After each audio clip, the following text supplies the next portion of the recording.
mundo onde o afeto parece escasso e o toque cada vez mais raro, formas inusitadas de cuidado emergem. O crescimento dos bebês reborn revela uma necessidade profunda de vínculo, de cuidado e de sentido, mesmo que seja através de algo que não está vivo.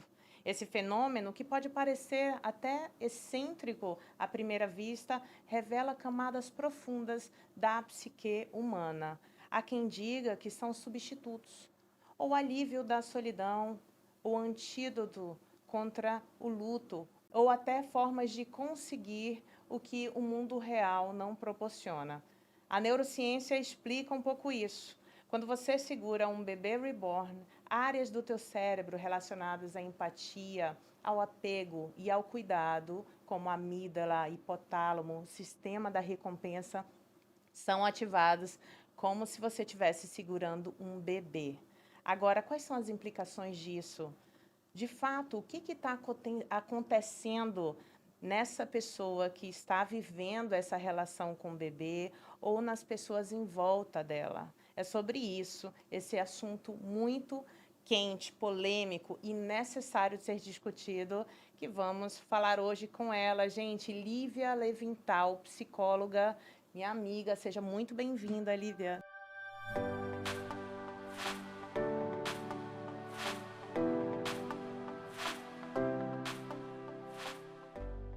Obrigada, Maíra. Uma alegria estar aqui novamente na tua companhia. Maravilha. Acho que é um segundo ou terceiro papo que temos, né? Acho que terceiro. De muitos. Pronto, de muitos. Isso só gravado, né? Bem visto. Boa, boa. Vamos falar bebê reborn. Para quem não sabe desse boom, o que é?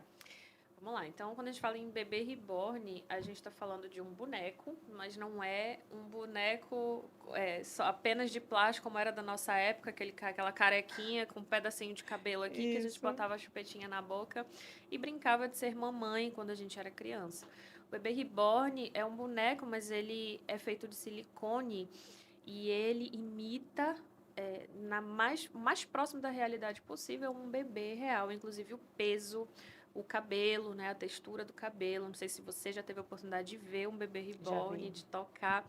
É impressionante como parece, às vezes numa foto ou até mesmo ao vivo você não consegue de primeiro identificar se é um bebê de verdade ou um boneco. Então é isso, ele vai imitar até mesmo no peso, nas texturas, as expressões faciais, um bebê de verdade. E isso está sendo desenvolvido cada vez mais, né, Lívia? Tem bebê reborn que faz o xixi, que faz, né, que fala, que chora, que abre o olho. Que abre o olho. Quando você aperta as bochechinhas, assim, ele faz um movimento esperado. Ultra realista. Ultra realista. Ultra realista. Isso tudo começou, na verdade, numa espécie de... É um comércio, né, de bonecos mais realistas. Então, as pessoas começaram a colecionar esses bonecos. Então, e a gente sabe que esse comportamento de colecionar é um comportamento natural, né? Quem nunca colecionou alguma coisa, né? Eu já colecionei várias coisas, os geloucos da Coca-Cola, os Tazos e tudo mais. Aqueles cartões de orelhão. Meu Deus, tu tá entregando tua idade. Fale por você. Exatamente. Então, colecionar é algo muito natural e algumas pessoas então começaram a colecionar esses bonecos. Eu conheci algumas colecionadoras, né, ao longo desse tempo. E a gente sabe que essa questão de colecionar coisas também tem várias questões psicológicas por trás, né? A gente sabe que as pessoas, os colecionadores mesmo, né, profissionais, a gente sabe que o que está por trás, às vezes, é aquela sensação de segurança, de conforto, de estar no controle, né? A psicologia também explica essa questão da coleção. Às vezes, é a gente se remeter a coisas do passado, galera que coleciona carros antigos, né? Coisas antigas, cartão de orelhão, essas coisas. Então, a gente fica se prendendo, né? Tentando se apegar a questões do passado. E até aí, tudo bem, né? Depois, a coisa foi evoluindo e os bebês reborn começaram a ser utilizados até dentro da própria psicologia para tratamento, por exemplo, de idosos com determinadas condições ali para o desenvolvimento cognitivo, inclusive, ou até mesmo afetivo, né? Idosos que não têm ali companhia, familiares, então com a ajuda profissional de psiquiatra, psicólogo, é feito um processo terapêutico utilizando esses bebês, até mesmo mães enlutadas, né? Então, começou a se utilizar esses bebês dessa maneira. Só que parece que a coisa saiu meio de controle, né? Desandou, né? É. A gente pode dizer, Lívia, que essa situação é uma situação de patológica individual, é um fenômeno social, é um sintoma social? Como é que você enxerga isso? A gente conversou nos bastidores, né, Maíra, e a gente entende que, sem dúvida nenhuma, é uma resposta social. A gente não tem dúvida disso. A gente tem visto vários movimentos, né, disfuncionais sociais acontecendo gradualmente ao longo dos últimos anos. E esse é mais um deles, né? Uma expressão comportamental que revela uma série de problemáticas, questionamentos e reflexões sociais. E uma delas é a posição da mulher, né? A famosa função da mulher na sociedade. A gente começa a questionar o quanto a instituição casamento, o quanto a família tem sido algo que as pessoas têm realmente se desiludido sobre isso, né? Desacreditado a respeito dessas instituições, realmente das formas tradicionais de família. Depois tem a questão da própria mulher, como ela se vê, né? A própria identidade, a questão materna como função principal da mulher ainda. Então, a gente tem várias questões aí que a gente vai abordar hoje para a gente refletir sobre. São várias camadas, né? Várias Camadas. Semana passada eu gravei um podcast, peço aí que vocês procurem, com a Michelle Sarai, e a gente estava falando sobre a pressão social imposta pelas mulheres, as mulheres, desculpa, e isso não dá para negar que realmente leva a uma sensação de fracasso, de vazio. Cara, eu cheguei aqui na fase da minha vida, não consegui o relacionamento que eu queria tanto, que eu me esforcei para ter, eu não consegui ter o filho que eu desejava tanto, né? E o que me resta é isso. Tanto que eu não tenho notícia de pai de bebê reborn, né? É mãe de bebê reborn ainda. Então, eu acho que tem uma questão que atravessa o gênero que a gente não pode esquecer. Mas tem também, Lívia, não sei o que você acha, sobre a solidão. Também. A solidão é uma pandemia. A Europa tem tido vários estudos em relação a isso. Inclusive, eu participei de uma liga quando eu estava fazendo pós-doutorado em Portugal, com 7 países. Foi um trabalho lindo, enfim, do Erasmus Plus, da União Europeia, que traz essa coisa à baila que realmente a solidão ela adoece. Depressão, ansiedade, ela tem um impacto, né, na morbimortalidade das pessoas. E aí, como é que faz, né? No momento em que eu tô sozinha, eu não tenho controle sobre quem está do meu lado, um bebê eu tenho um controle sobre, né? Como é que você visualiza isso? Ai, Maíra, são tantas coisas e a gente vê que uma coisa vai levando a outra, né? Então, a gente vive ainda a gente pode chamar de um momento, de um contexto social pós-pandêmico. Então, existem aqui muitos sintomas ainda, muitas sequelas, melhor dizendo, né? Que ficaram.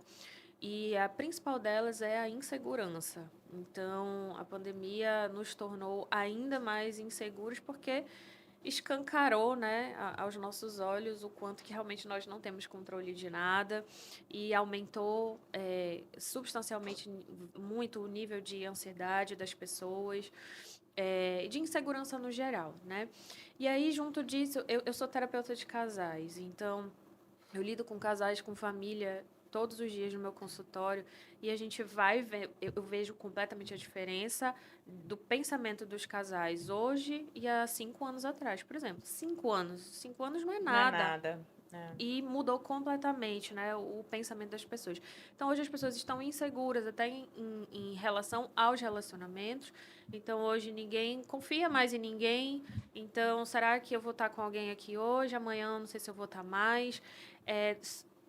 Aí, junto, em paralelo com isso, a gente tem mudanças também nas próprias mulheres, como a gente falou, né? Hoje em dia é muito natural a gente ver uma mulher com mais de 35 anos que não é mãe, Antigamente isso era 1 em 1 milhão, né? Hoje em dia é muito natural, mulheres que decidiram focar na sua carreira, focar no seu trabalho, né? E aí aos 35, 38, 40, começam a pensar, né, em casamento, talvez, em ter alguém, em ter um filho. E às vezes é tarde demais biologicamente, né? Falando, depois dos 40, já é tarde demais. Então a gente tem todos esses movimentos se entrelaçando, né? Mudanças nas instituições, na família, no casamento, a mulher, a forma como ela se enxerga. É engraçado que hoje em dia eu vejo nos casais as próprias mulheres, elas são as primeiras a se questionar, por exemplo, se querem casar com comunhão de bens.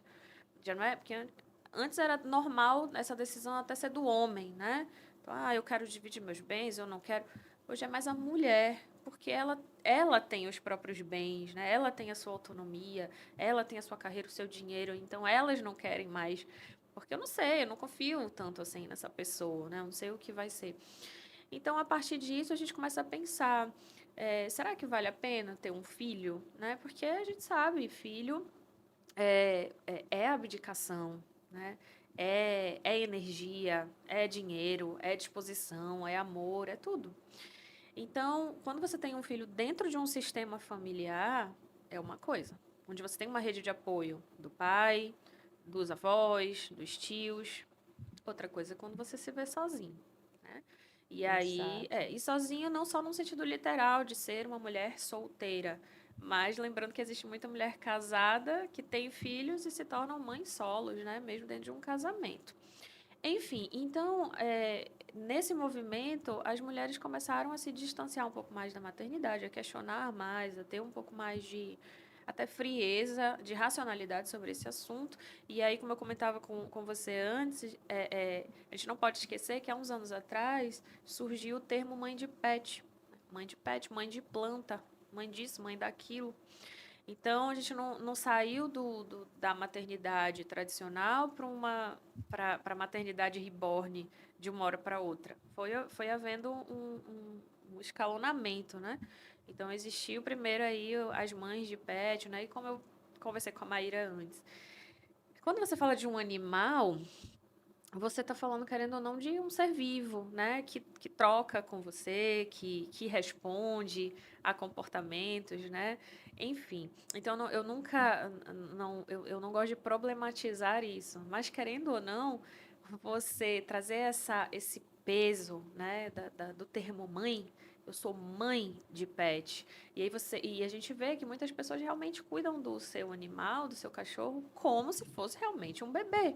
E tem roupinha, e tem chupeta, e deita na caminha, e não pode ficar sozinho, e não pode isso, não pode aquilo, e é comida especial, e não sei o quê. Então tem todo um cuidado em cima do animal, né? E depois as plantas e tal, até que a gente chegou no boneco.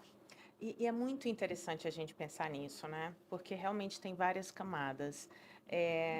No momento em que eu tenho uma necessidade muito grande de dar afeto e de receber afeto, e eu não tenho um controle sobre as minhas relações, né?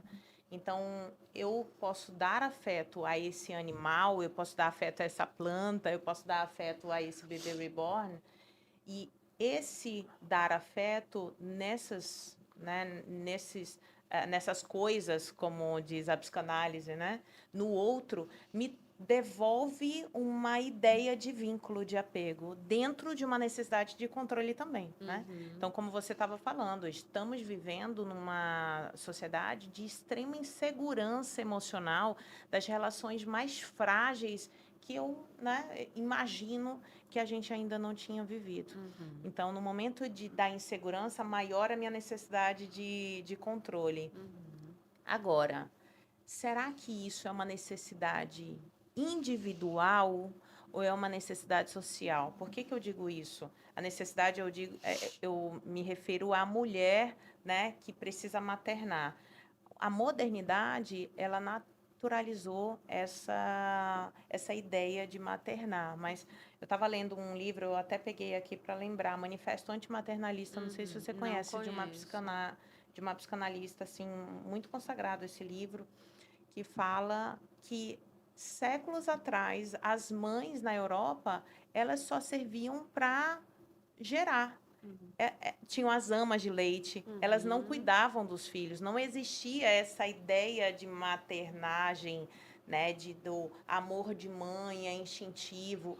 Isso é uma construção social também. Então, isso perdurou, eu acho que foi antes da guerra, salvo engano, tá?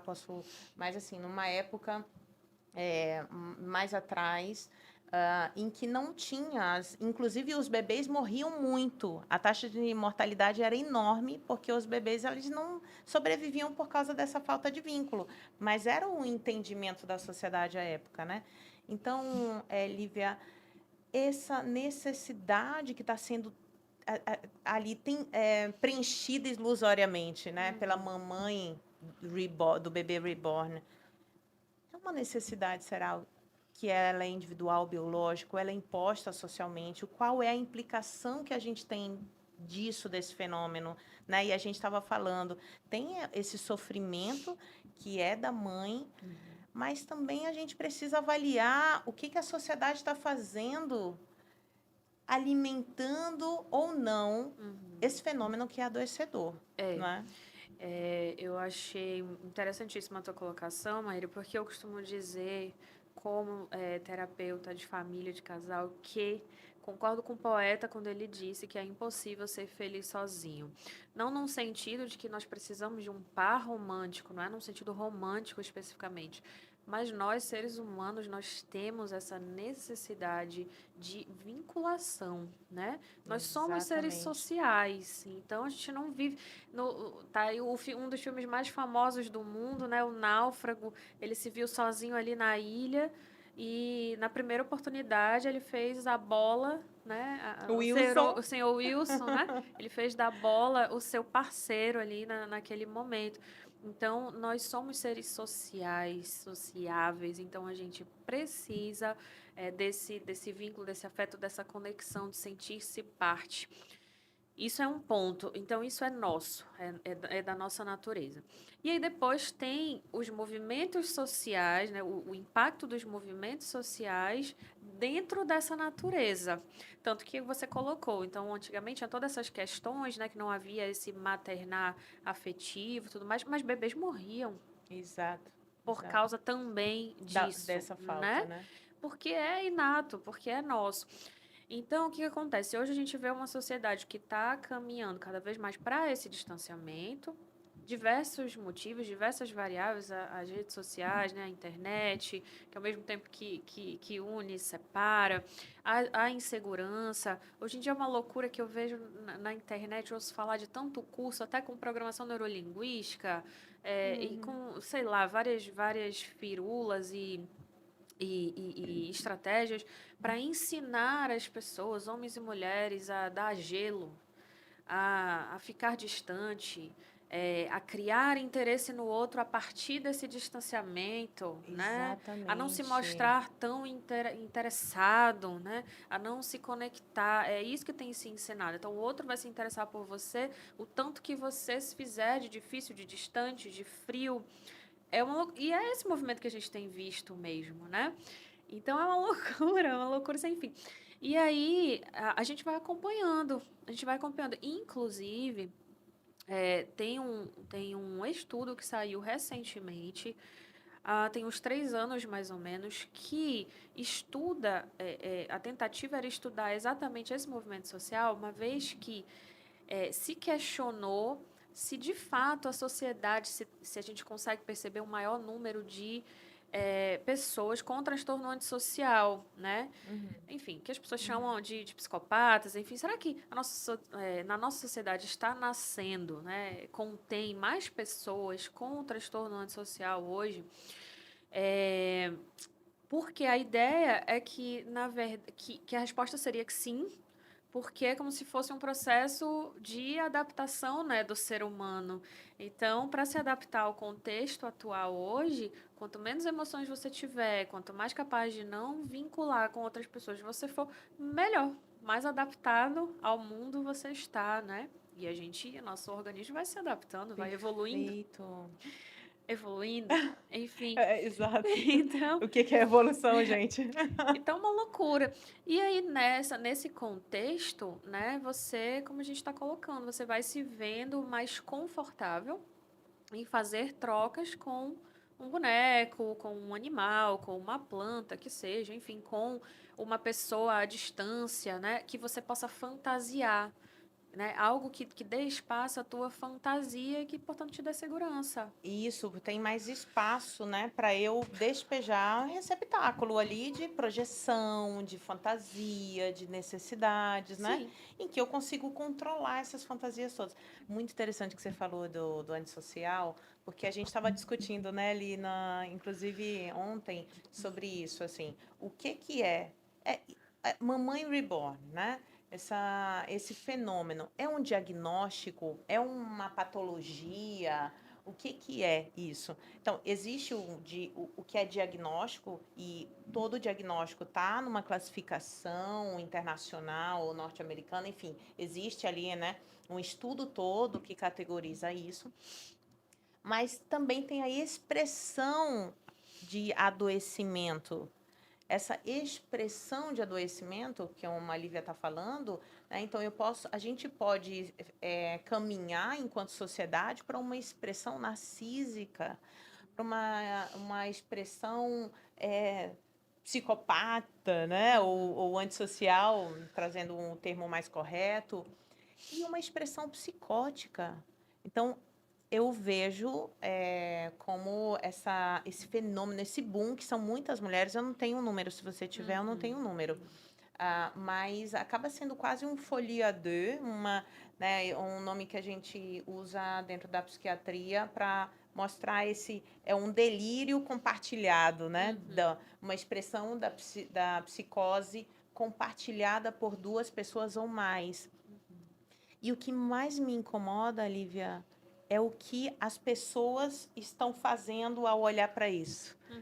O que movimento é esse da internet? Ou que vilaniza, ou que naturaliza, fala, gente, não, isso é direito, tá tudo bem, não vamos só construir clínicas e hospitais para bebê reborn. Me diz E a tua opinião. creches, e Me escolas, diz a tua e opinião. esse ponto que a gente conversava antes também é interessante. Porque é isso, a gente não quer demonizar, né? Essas pessoas, as mães de bebê reborn, enfim, elas precisam ser acolhidas, né? Como qualquer outra pessoa e compreendidas dentro daquilo que sentem. Mas uma coisa é você acolher. É porque as pessoas também têm muita essa ideia do psicólogo, né? Ah, mas você tem que compreender a pessoa, sim. O psicólogo ele acolhe, ele compreende. Mas dentro da terapia também tem a hora de intervir, também tem a hora de confrontar, também tem a hora de chacoalhar, também tem a hora de tirar a pessoa, de questionar aquela realidade, né? A pessoa ela precisa se questionar, ela precisa questionar a realidade dela, tentar enxergar outros mapas de mundo, outros modelos de mundo, outras possibilidades, né? Para que ela amplie esse modelo. E esse é o papel do psicólogo. Então, ninguém quer. A ideia não é demonizar, a ideia não é rir dessas pessoas, não é fazer piada, não é isso, mas também não é normalizar. Eu realmente me preocupo, especialmente com o papel do psicólogo aqui, né? De normalizar determinados comportamentos. É como se a gente fechasse os olhos para comportamentos visivelmente disfuncionais, né? Como você falou, pode não haver um diagnóstico específico que não está ali no livro que nós usamos como referência, mas isso não significa que eu não vou enxergar determinado comportamento como disfuncional, uma vez que eu vejo sofrimento. Isso, tem ou não tem sofrimento? Porque a mãe do bebê reborn fala bem assim, mas eu tô ótima, eu tô feliz, olha como eu amo e olha só, eu tô cuidando tão bem dele, né? Tem ou não tem sofrimento, Olivia? Então, é aquilo. Você, acho que até no início, na tua fala, na introdução, você falou sobre isso. Então, a gente vai preenchendo lacunas, né? De solidão, de desamparo, e funciona a curto prazo. Como você também falou no início, vai mexer com áreas do teu cérebro e vai funcionar. Aquilo vai te dar um alívio ali naquela hora, a curto prazo. Então, vai preencher um determinado vazio ali, mas não vai curar feridas, né? E é aí que entra o psicólogo. Então, o que que a gente quer? A gente quer que essa pessoa vá arrumando formas de ir preenchendo seus vazios e se enganando ao longo da vida, seja com um boneco, um cachorro, uma planta, um parceiro, o que quer que seja, né? Ou a gente quer que a pessoa se entenda, se compreenda quem ela é, o que ela deseja, né? E se cure, né? Das suas feridas. Então, me preocupa a gente normalizar. E como você bem colocou, né? Existem pessoas interessadas nessa disfuncionalidade. Então, é a velha história, né? Tem gente que está chorando, tem gente que está vendendo lenço. Exato. Então, até comentei com você também, todo mundo ouviu falar, né, hoje em dia as coisas passam tão rápido, né? As pessoas falam de uma coisa, daqui a pouco não falam mais. Mas umas semanas atrás estavam falando daquele pequeno pastor, do Miguel Oliveira, enfim. Aquele pequeno pastor, né? Todo mundo também fazendo chacota e rindo do jovem, alguns questionando se ele era narcisista, se ele era Uhum. psicopata, se ele era... E me perguntaram várias vezes, você acha que ele tem um transtorno? Eu falei, eu não sei se ele tem um transtorno. Na verdade, né? E aí, enfim, a gente não vai entrar nesse ponto, mas eu nem posso diagnosticar uma criança, um adolescente com um transtorno antissocial, coisa do gênero. O que me preocupa são os adultos que estão por trás dele. Eles Exatamente. devem ter transtorno ou má intenção mesmo, né? Não sei. Exatamente, gente, a gente precisa entender esses fenômenos como sendo nosso também, né? Nós estamos implicados nisso, estamos implicados nisso.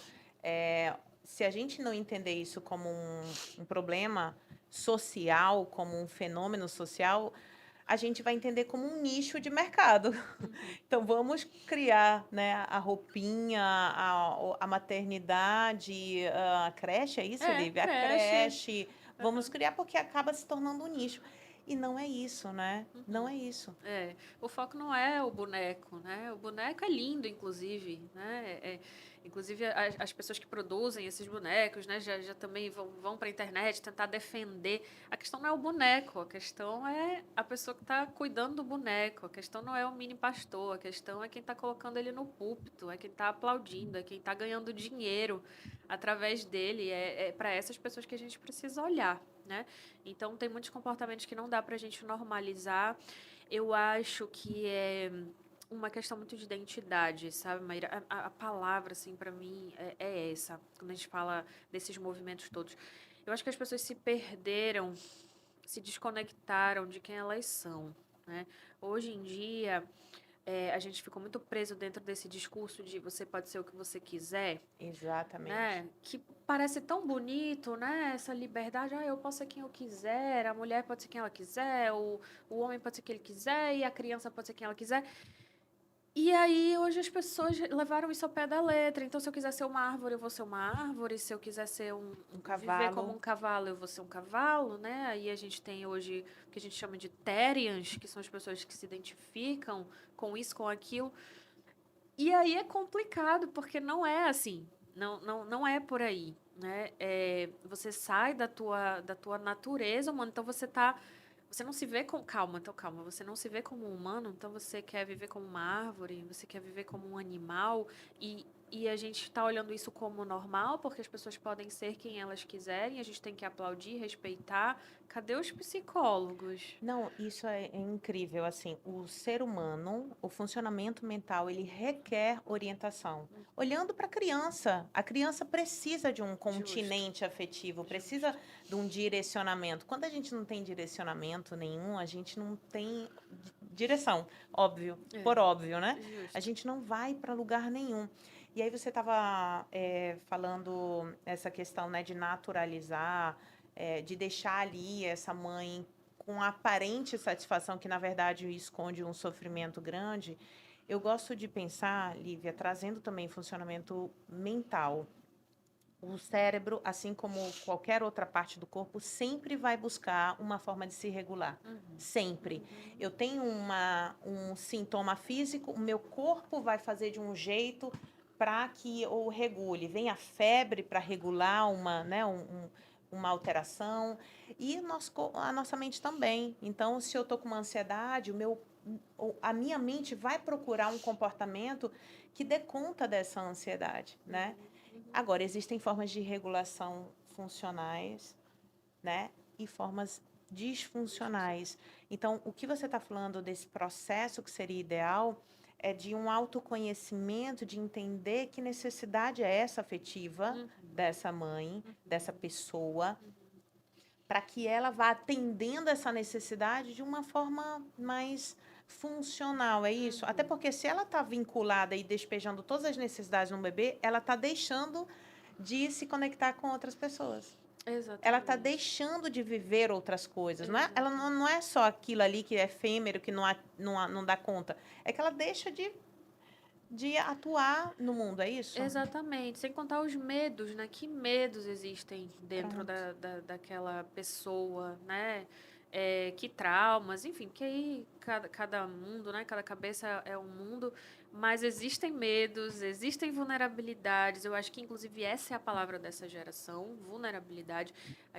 Essa geração inventou um monte de palavra, um monte de tipos de relações novas, né? Tentam se convencer de que não querem se vincular a ninguém, que isso é brega, que isso é antigo, né? Que agora tá tudo bem, fica com um, fica com o outro, e é o ficante, sei lá, como é? Gourmet, sei lá o quê. Esse é É novo um para monte mim. de nome diferente, enfim, eu vou tendo que me atualizar, né?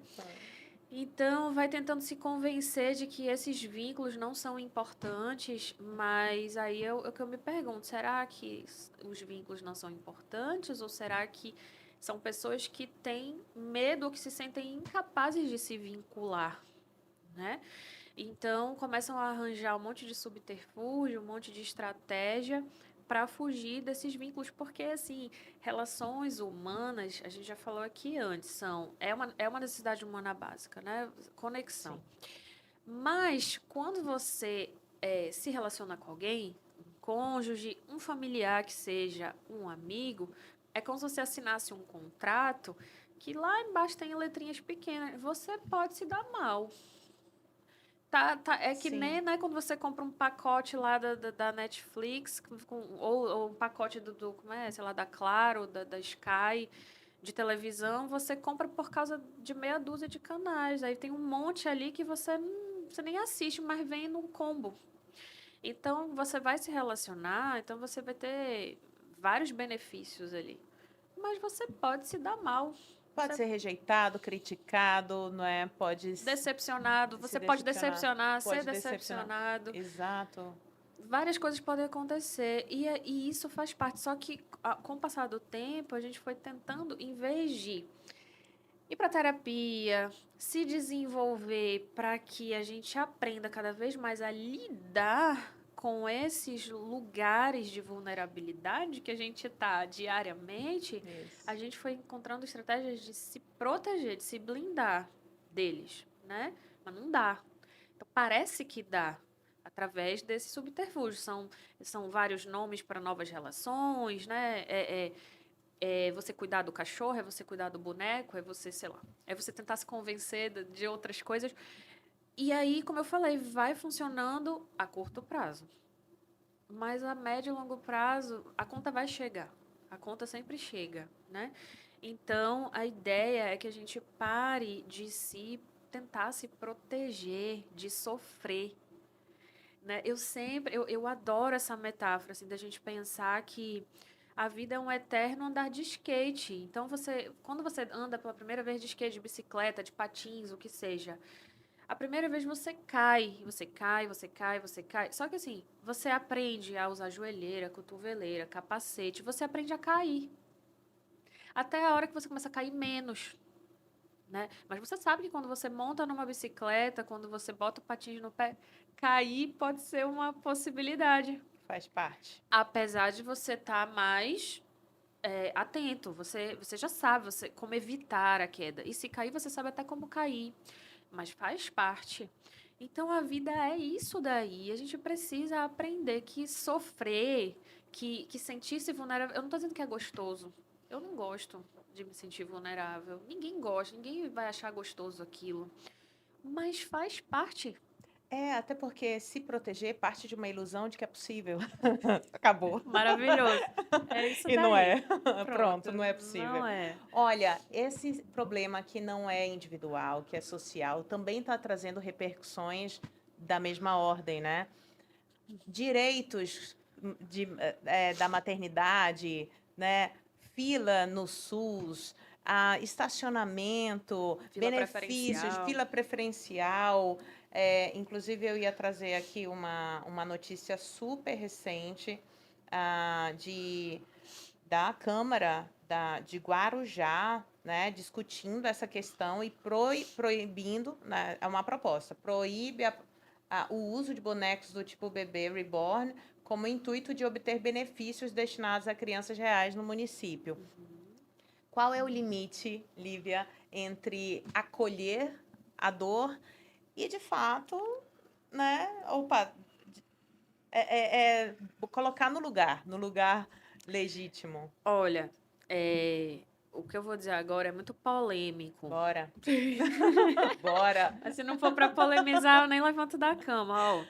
Eu digo o seguinte, que a gente está falando de estratégias dessa geração para se blindar, para se proteger da vulnerabilidade. E a principal estratégia dessa geração para se blindar é o discurso de que as pessoas têm que me engolir, me aceitar, né? Ah, tem que aceitar, tem que... É assim, ninguém tem que aceitar ninguém, a gente tem que respeitar. Eu tenho que te respeitar, respeitar as tuas decisões, respeitar teu comportamento, respeitar. Eu te devo respeito. Agora, a aceitação é algo que vem de dentro para fora. Eu tenho que me aceitar. E o que a gente está vendo na sociedade hoje é um movimento onde pessoas não se aceitam, na verdade, nem sabem quem são, não se aceitam e para tentar preencher esse vácuo enorme de não aceitação, eu busco a aceitação do outro. Então eu preciso que você demonstre que me aceita para que eu me aceite em consequência. Quando o movimento é o contrário, eu me aceito primeiro, né? Então por que eu estou dizendo isso? De novo, a gente vê. Vamos lá, a pessoa quer ser mãe de bebê reborn. Aí ela quer ter direitos da mãe. Não vou nem dizer biológica, porque a Não, maternidade ela não é só biológica, né? é, da- Mas, enfim, da mãe, de uma criança real. Então, ela quer que a sociedade a aceite e a veja como mãe. Perceba. Então, para que eu valide isso dentro de mim, eu preciso que você valide. Isso, para que eu tenha valor e legitimidade aqui num lugar que eu escolho, seja conscientemente ou Pronto, não, você precisa validar pronto. esse lugar. Pronto. Um problema É isso. isso, é isso. Então é esse movimento que a gente vê. Então eu quero viver como um cavalo, como um cachorro. Então eu preciso que você me aceite, que você me aplauda, que você passe a mão na minha cabeça, que você. Não, não é dessa forma, né? Então, beleza, você quer viver como um cavalo, como um cachorro? Então, ok, você vai se aceitar, você vai fazer esse trabalho dentro de você. Mas assim, então eu acho que a gente precisa separar, sabe, compreender o que é respeito. Então eu não tenho nada a ver com a vida do outro, com as escolhas do outro e devo respeito. Outra coisa é eu ser obrigada a aceitar determinadas coisas. Eu não tenho. Então eu não tenho que dar direitos. É que nem assim, se a gente for fazer uma outra comparação, até dentro da psicologia, existe o psicólogo, aí existe o coach. Aí existe o. Hoje em dia tem terapeuta disso, terapeuta Terapeuta daquilo, de vida. terapeuta não sei o que. Um cardápio enorme. E aí as pessoas, elas querem o coach que fez lá o curso dele de 10 dias e tal, e aí ele quer ser chamado de terapeuta, não sei de quê. Porque é terapia, porque quer que reconheça, porque quer que. Gente, uma coisa é o psicólogo. E repara, tá? Eu não tô aqui invalidando trabalho de coach nenhum, conheço vários super competentes. Mas coach é coach, psicólogo é psicólogo, terapeuta familiar é terapeuta familiar, constelador é constelador. Cada um no seu espaço, no seu lugar. Cada um no seu lugar, fazendo o seu trabalho, dando aquilo que sabe. Então eu não posso ir por um caminho e querer os direitos de outro caminho. Eu não posso fazer psicologia e querer fazer uma cirurgia de catarata. Eu não posso. Para isso eu tenho que fazer medicina e etc. Então existe um caminho. Então a questão é que a gente às vezes quer os benefícios, mas não quer trilhar aquele caminho. A gente quer encurtar as coisas. Isso é para tudo, é dentro da profissão, é dentro do casamento. Então as pessoas, então tem toda hoje, né, na modernidade, as pessoas querendo, como a gente falou, né, se desvincular de relacionamentos sérios e tal. Mas ainda hoje todo mundo olha dois velhinhos na rua de mão dada passeando, todo mundo acha lindo. Ai, que Exato, exato, lindo. exato.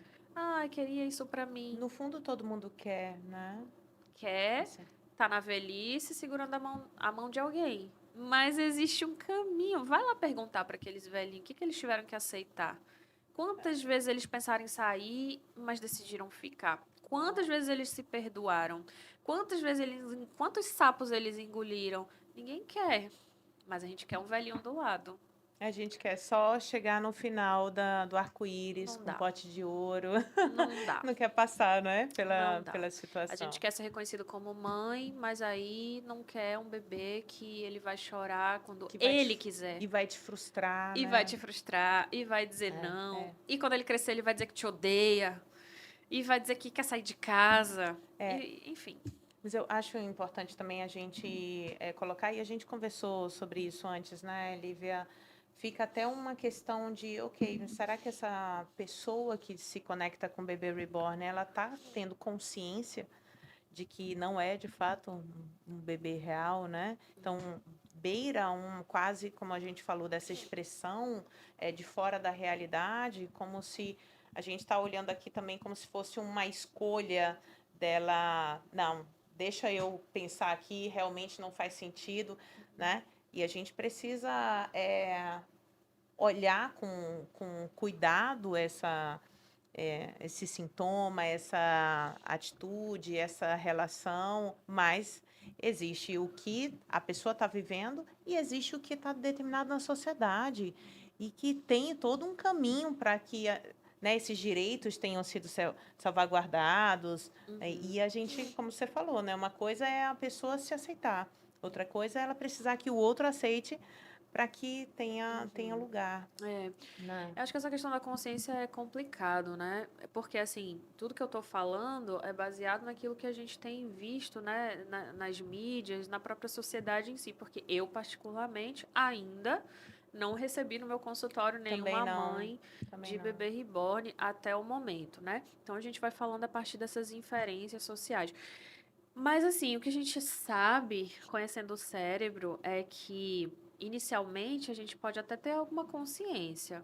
Mas depois a gente sabe que uma história contada 1000 vezes, Exatamente, vai entrando numa realidade, né? ela é. Inclusive, tem até um Ela filme, falhei em não trazer aqui o nome, mas tem uma série na Netflix sobre isso, que é uma mãe que tem um boneco, ele cuida de um boneco, e aí a série ela vai deixando meio no ar. Você fica sem saber se é um boneco ou se é o bebê de verdade, se ela tá olha isso. fantasiando ou se ela não. Ou se é a gente, que é o telespectador, que tá meio louco.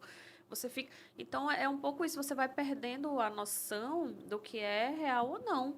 Eu não duvido absolutamente nada que, dependendo ali do nível de fantasia da pessoa, ela escute o bebê Ela chorar, ela realmente realmente acredite acredite que ele nisso, está né? doente, que ele precisa de assistência ou sei lá o quê. Querida, estamos caminhando para o fim. Eu vou te fazer uma pergunta pessoal. Pode fazer, Posso? claro. Como é que você visualiza o futuro, hein? Tua visão é otimista em relação a esses fenômenos ou Não, não? não, não é otimista.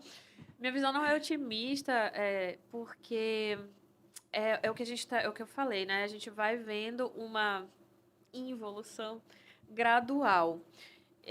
De distanciamento. E eu acho que a tendência é piorar. As pessoas se distanciarem cada vez mais. A gente está vendo aí também a inteligência artificial entrando aí na Exatamente. vida das pessoas. E também, se com a internet em si, a gente já viu esse movimento acontecer muito forte, imagina agora com um robô, né, que já faz tudo, que parece realmente um ser humano. Enfim, então não é otimista.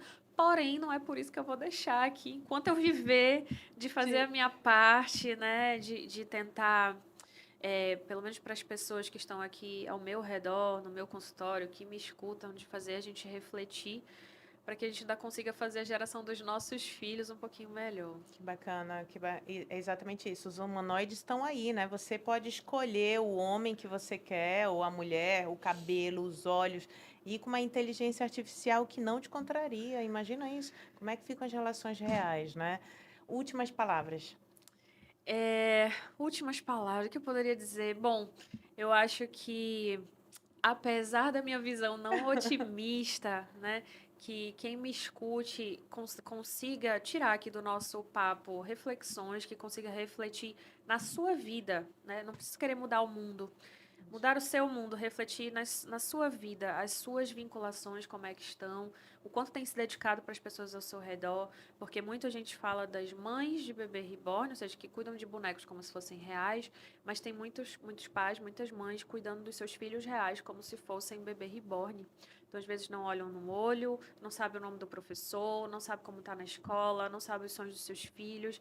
Então, o que nos resta é olhar para o nosso mundo, para a nossa família, para os nossos amigos e entender que a vida é sobre isso, sobre relações, é aquilo que você deixa, é como você se conecta. Então, que cada um olhe para o seu mundo e dê o seu melhor. Uau, que reflexão maravilhosa e que papo. Gente, eu ficaria aqui horas, você sabe disso, né? A gente Amém. aqui, se Eu deixar, vai também. longe, não é, Lívia? Muito Também. obrigada, viu? Obrigada, Maíra. De Até verdade, a de próxima. verdade. Olha, depois dessas palavras de reflexão, você sabe já, né? É com você. O que que você vai fazer com todas essas informações? Transforme-se e inspire-se.